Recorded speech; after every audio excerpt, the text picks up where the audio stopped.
Welcome, everybody.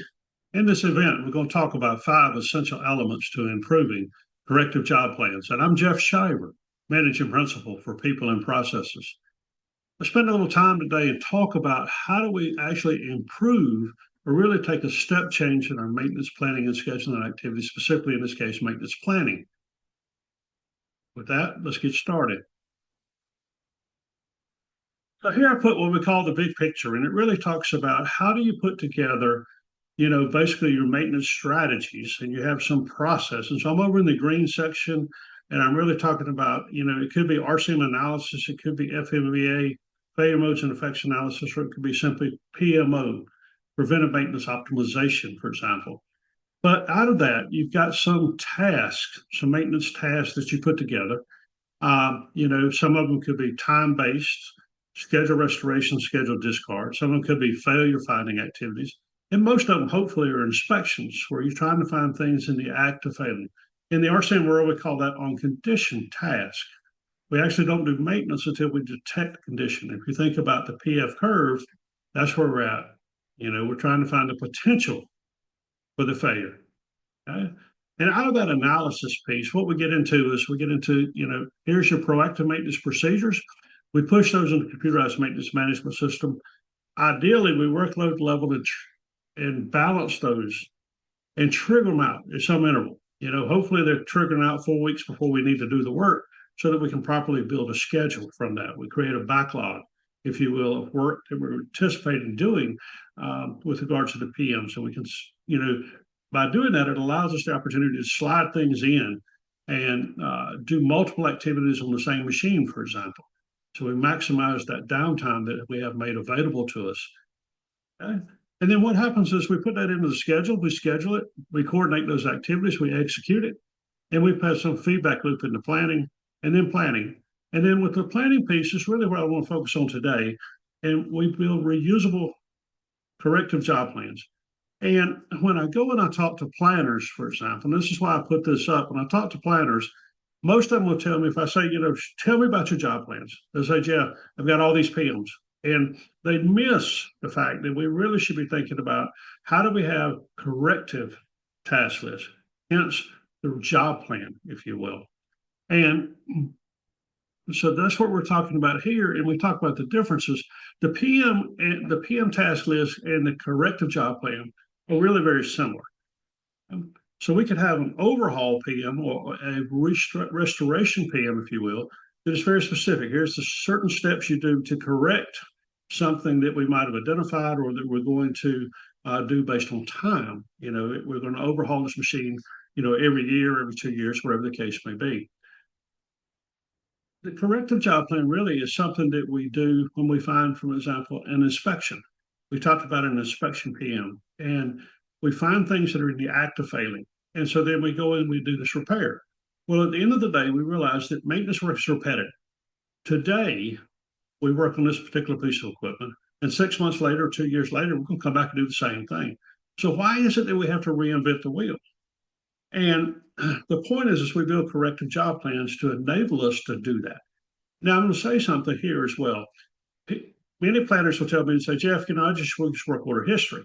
Well, work order history is not a write it once, reuse it many kind of an event. What happens is work order history. Today, John does the work. Tomorrow, Susan does the work. The next day, Sally does the work, as an example. And you have different approaches. And so then you have no standardization, if you will. The corrective job plan allows you to have standardization where we're saying, okay, this is the right way to do it. And we take feedback on that and improve it every time. So what are some of the benefits? Well, we think about what are the corrective things in the job plan? Well, things like how much time does it take? So we can schedule the window properly. We can make sure we've got the right parts and the right information to do the job. And with the scheduling aspect, we make sure that we're doing the right priority work. Now, so when we talk about avoidable delays, we talk really about 4 things. Waiting on the equipment to be available to do the work, scheduling, doing the right work with regard to information or parts and materials, and then starting the right priority work. So those are really 4 avoidable delays that we try to work around as part of what we're doing in the planning and scheduling.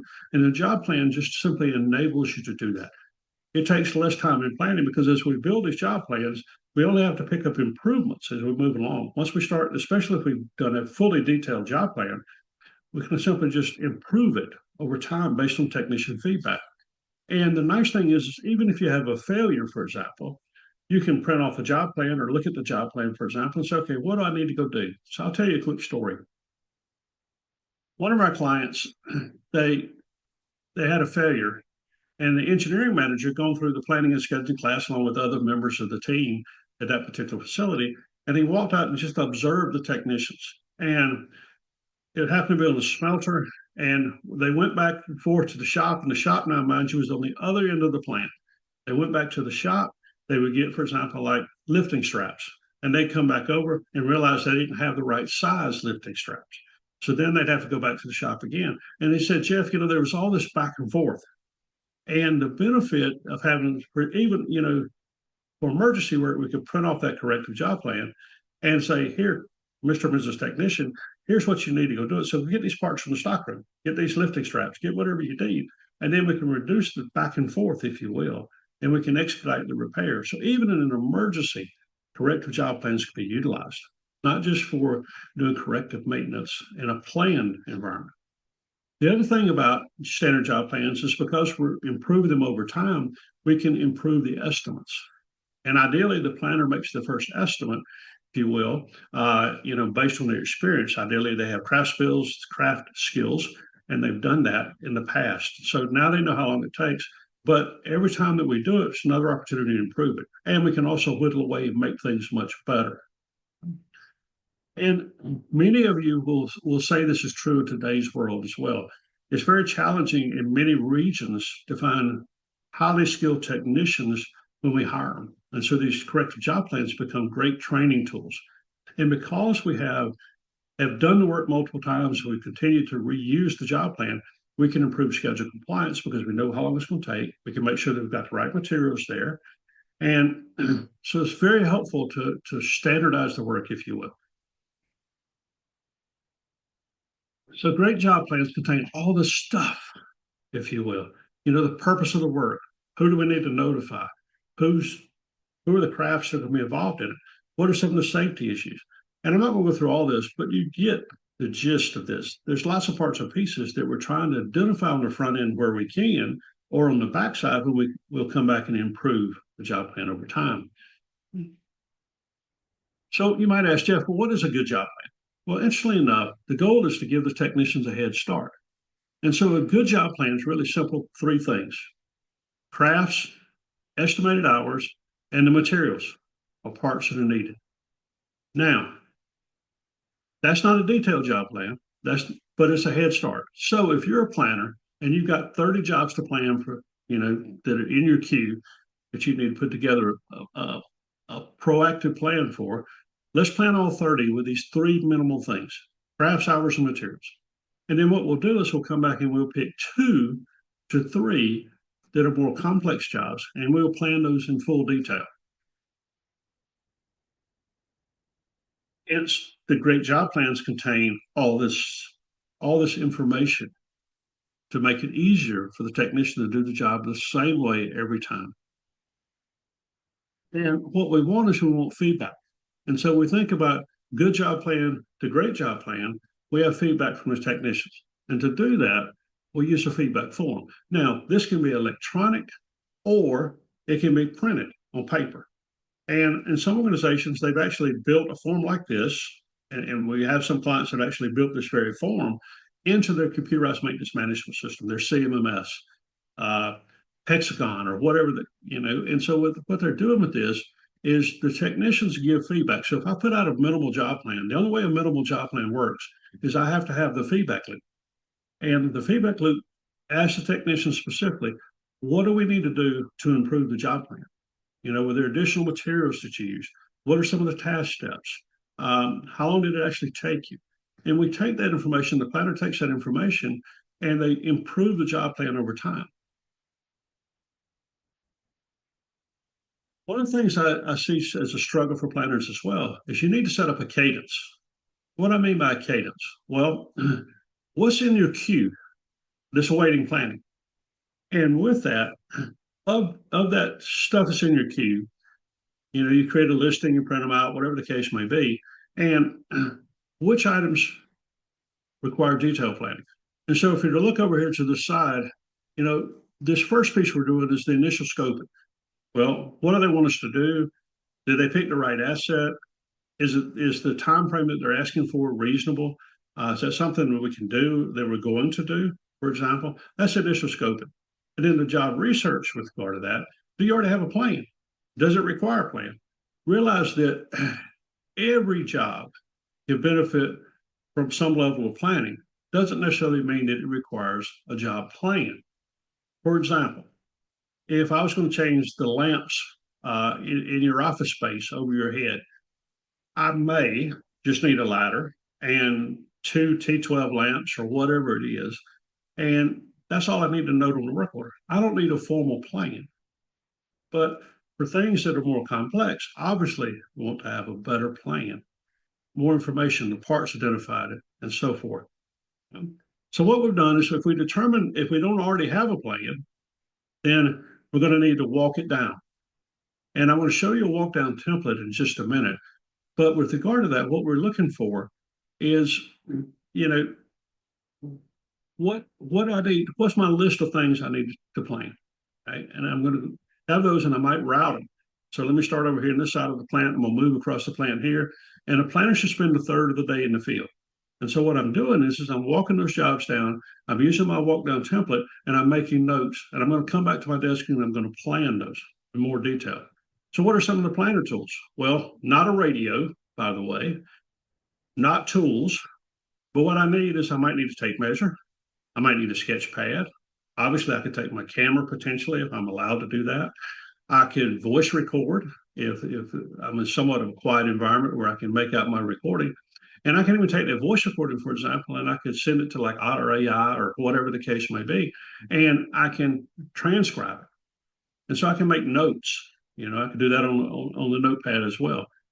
So things like a tape measure, flashlight, camera, phone, audio recordings, and so forth become my toolkit for the planning function. And once I do my walk down and I spend my third of the day in the field, I come back to my desk with those details, and I'm going to put together a detailed job plan if I can, and if I have time to do it. I might just simply get enough information, estimate the hours, determine the crafts, and determine the materials that are necessary for all those 30 jobs that I talked about previously.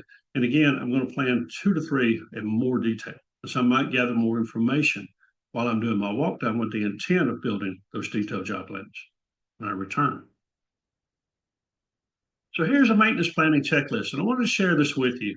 And we talked about all the things that are necessary, the great job plan, for example. But when we think about the scoping we just went through, the walk downs, and so forth, here's just a checklist for you to think about. What is it that you need as you walk down items, for example? What is it that you need before you even start to walk down from a scoping perspective? How much research do you need to do? What's required in the job planning piece? And some considerations like environmental or safety or engineering assistance or any of those things. If I was to take, for example, like Oak Ridge National Labs, they're outside of Knoxville, Tennessee. And here you have a nuclear facility where they do nuclear repairs for weapons, as an example. And the engineering assistance is typically much more required there, for example, than it would be in a typical manufacturing organization. So might have to have that. And so this is kind of a checklist, and obviously you can modify it for your world.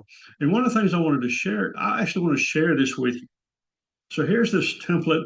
You can click on the QR code there that you see, or you can simply download it by the address. And so what you would do is just go to that link and get access to that form. And I wanted to make that available to you for the people that have viewed this event. Okay. Hope you enjoyed it, and I welcome your feedback on it as well, because we're always looking to improve our stuff too, to make it better for you. So this is what I talked about with a walk down sheet. And so the walk down template, first, what are the items? So 1, 2, 3, 4, just a sequence, if you will. And then might have a task description, like in this case, you say pre-build the scaffold for access. And not every organization does pre-builds of scaffolds, for example, but chemical plants do. And what's the crew? What are the skills that I need? How many people are required? How long do I think that will take? And then if you see the task duration and I combine that by the two, and so now I have a combined total time. And what kind of consumables or materials or permits or safety or any of those kind of things. Now, you might say, well, Jeff, come on now.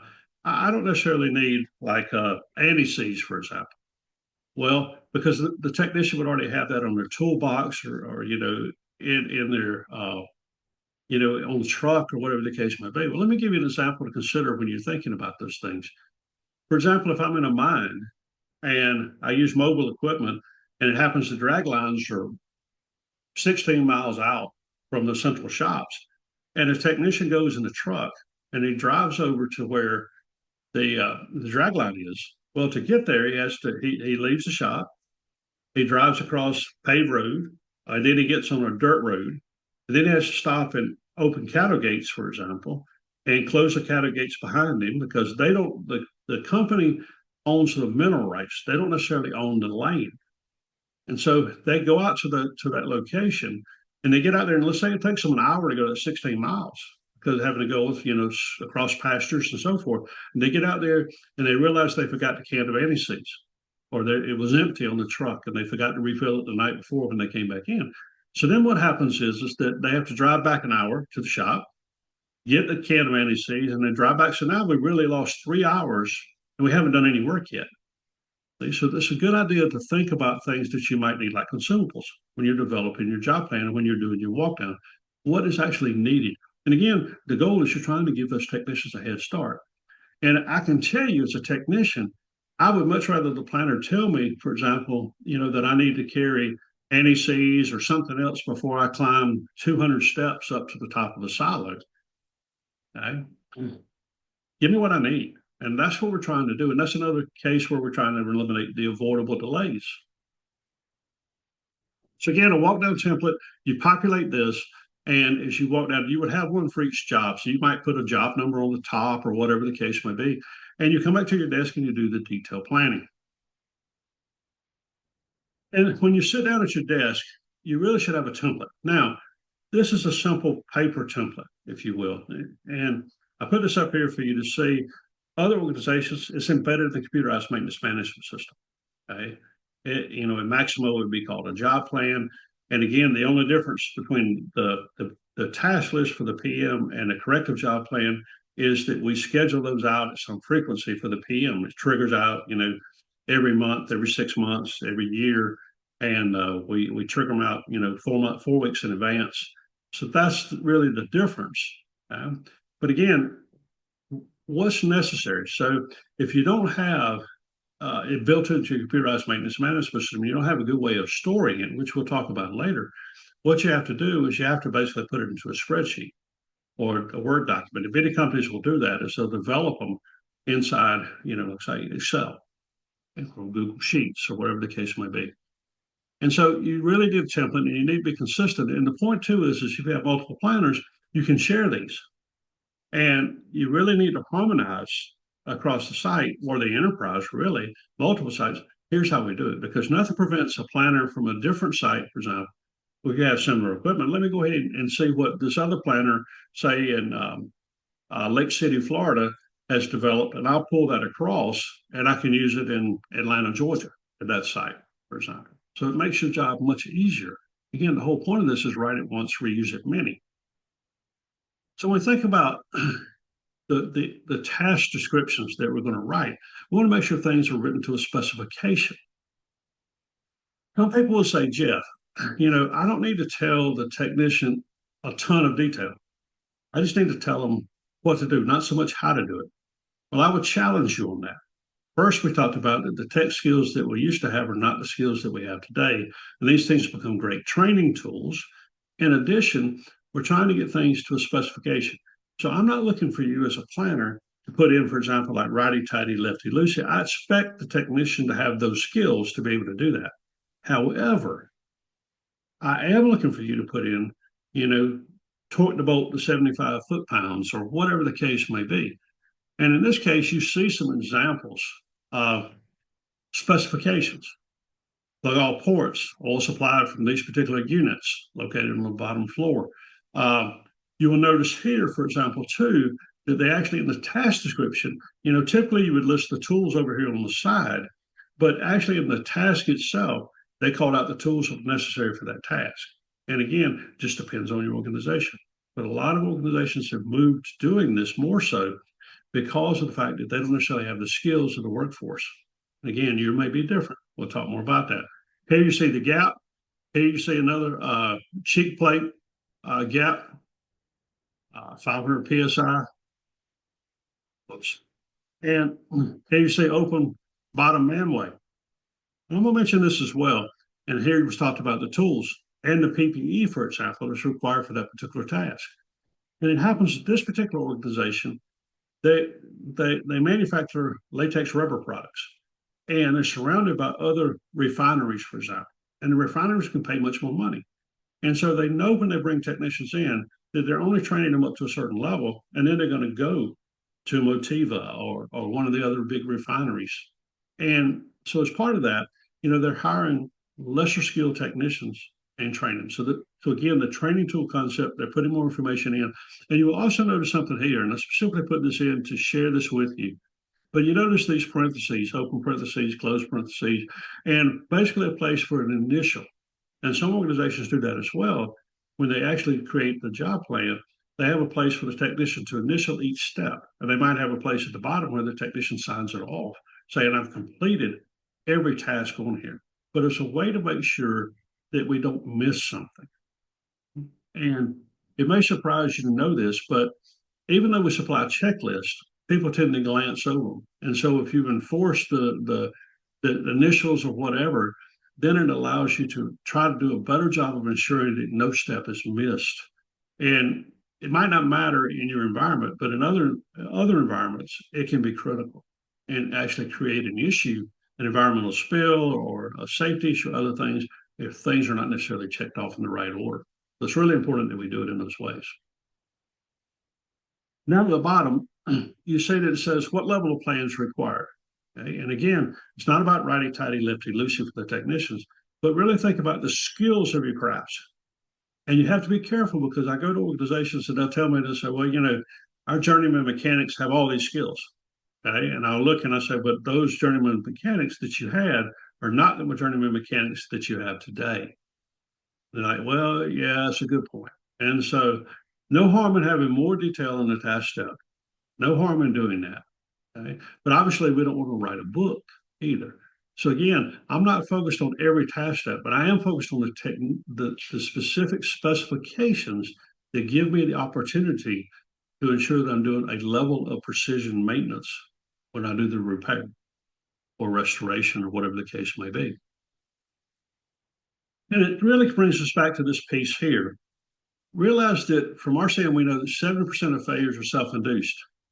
And from Winston Leday's work with DuPont, 84%, he found 84% of failures were due to careless work habits.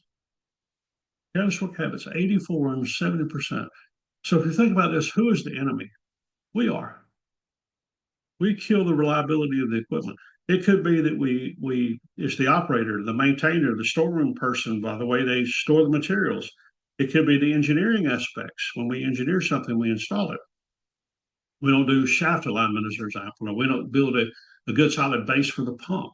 So all these things impact us, but we already have defects in the system. And to get rid of those defects, we think about things like tools like defect elimination, where we create small action teams that go after these things. Our CAPA program, the same kind of thing, going after that kind of stuff. However, as a planner and as a technician, how do we make sure that we don't introduce new defects into the system? So here's another value piece, and I don't hear many people talking about this, and I like to share it when we talk about, building corrective job plans and those specifications again. How do I make sure that I'm doing standard work? Today we do it this way, tomorrow we do it that way, the next day, and every technician does it the same way. And you might say, well, Jeff, again, you're trying to kill the creativity of the crafts. No, I'm not. There has to be one right way to do it. And if somebody has a better way, I'm all ears. Tell me about it. Let's get together. Let's agree it's the right way, it's the safe way, and let's update the plan to match that. And let's all do it that way. Because here's the problem: if you go out and you do it your way, and Sally goes out and does it her way, and Fred goes out and does it his way, and then it fails, which way causes it to fail? We don't know. See? So the point is we really need to get standardized work. Bob Williamson wrote an article many years ago in Maintenance Technology magazine, and he talked about the very thing. You know, we need to get to standardized work. The number one, if we can only pick one tool for reliability, according to Bob, it would be standardized work, not a hammer, but standardized plans to give us a standard way to do it, and we follow it. Think about it this way: we have 21-year-olds, 23-year-olds that are maintaining multi-million-dollar aircraft. They're not falling out of the sky in the case of the military. We've got a process, and people are expected to follow the process, and they're held accountable to following the process. And we might not need a missile every day, but when it needs to work, it needs to work. See, so we can standardize that work. Why can't we standardize industrial maintenance and do it in a precision manner? So when we think about this, precision tasks we just talked about, but right materials, not substituting materials. I realize sometimes we might have to do that, but then how do we put it back? How do we make sure we have enough time to do the job properly? Historical data. How do we make sure that we've got the right spare parts? How do we make sure the spare parts have not aged out, for example? I often say too, I'll go into a storeroom and I'll see old parts put back on the shelf. Don't do that. Maintenance people say, well, we might need it. But the problem is you don't know where it's at with this end of life, with this age process. It might be right on the brink and you think you're going to put it in and it's going to stall and you're going to rock and roll for another, 2 years, whatever the case, and it may last 30 days, it may last a week, it may not last that, and so you wasted all the effort and you might have an unplanned downtime. So we want to make sure we're doing the right things from the standpoint of the stockroom as well. And it's not based on, least cost, but best value. And time to do the work. We talked about estimated hours. We need to make sure that we've got time to do it properly. And we want an advanced schedule because it sets an expectation of what we're going to accomplish. And it gets the buy-in from our production partners, operations partners. And we need the feedback because a technician may notice something's wrong with a job plan. But if we don't feed it back, then the next person might go out and execute the job plan the way it's described. So we need to update the job plan. We need to give feedback to the planners. The planners need to incorporate the feedback they get, provided it is safe to do so. It's the right answer. If not, we still owe the person who made the request an explanation of why we didn't update. Because what happens is if we don't update the plan, then they'll stop giving feedback. And we don't want that. We want to encourage them to give us feedback. And, the technician should complete the work order. The planner should close the work order. And the reason is that's part of the feedback loop. The planner's the last one to see it.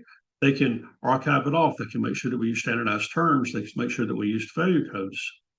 Other things that we've dotted I's and crossed the T's, and we've made it historically valuable to us rather than just garbage in and garbage out in the computerized maintenance management system.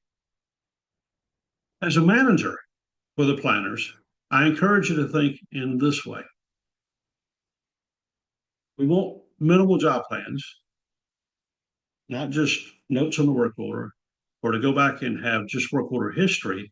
We want to create reusable job plans. And again, if we've got 30 jobs to plan and all of them require that level of planning, let's put in the minimal job plan for those 30. Or let's pick 2 or 3. And you should, as a manager, you should set the expectation that we're going to do 2 to 3. And I'm going to look as that manager to make sure that we're doing at least 2 to 3 because fully detailed job plans, because we're trying to build our library. We're trying to build our library of job plans. Again, the next time that job comes up, I don't have to reinvent the wheel. I don't have to walk it down as much. I don't have to spend as much time on it. I can just pull it out of my library. Boom, I got it. Here you go. Thank you so much. And As a manager, you should be auditing. Take 3 work orders out of the stack that have been completed in the last week and walk them down with the team.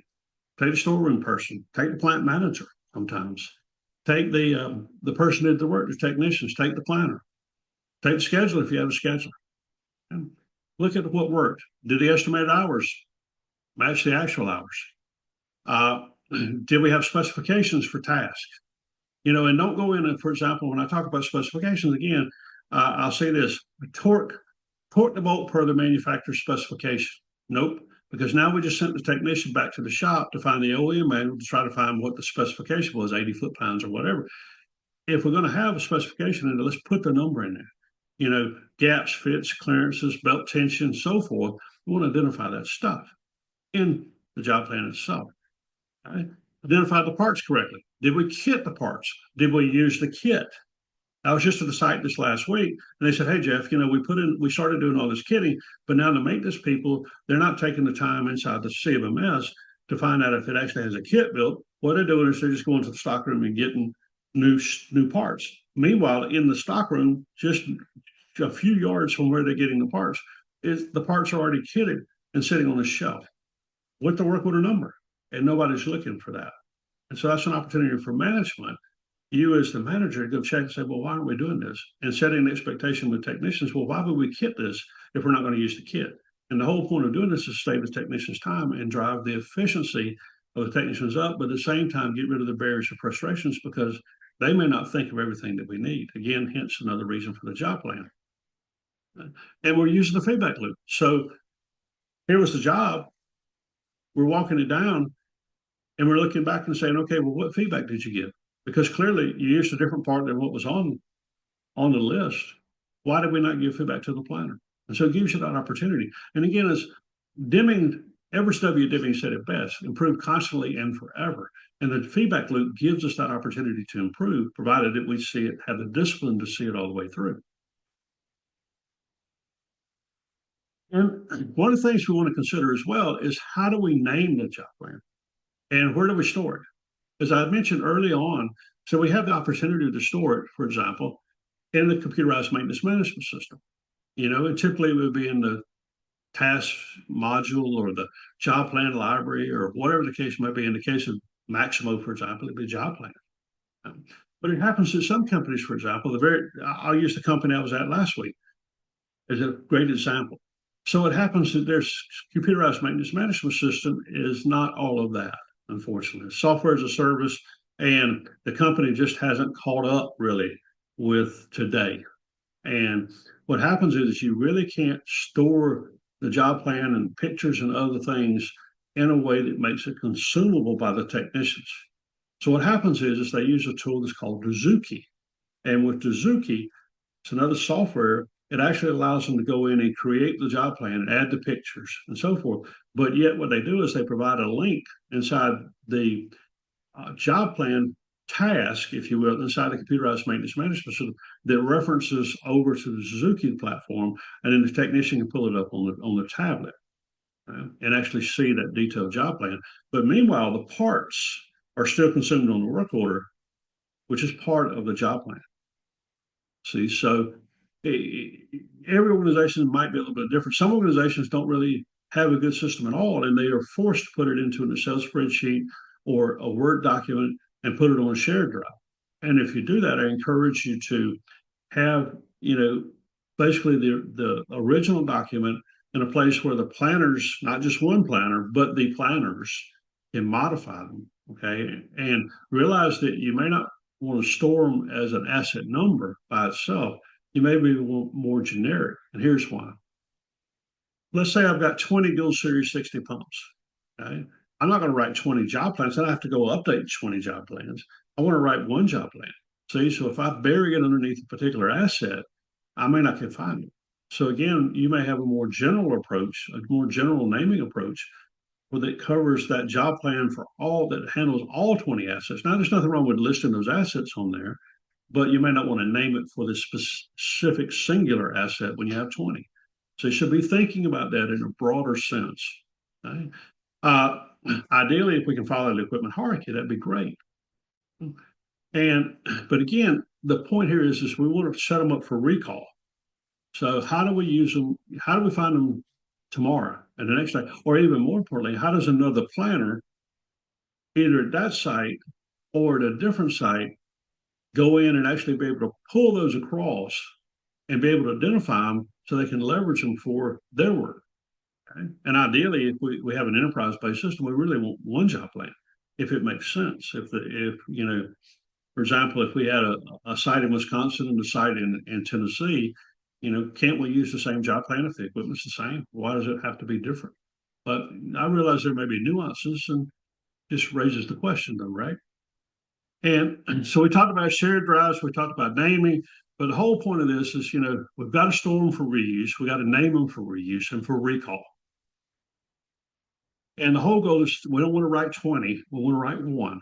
Write it once, reuse it many times, improve that one document over and over and over.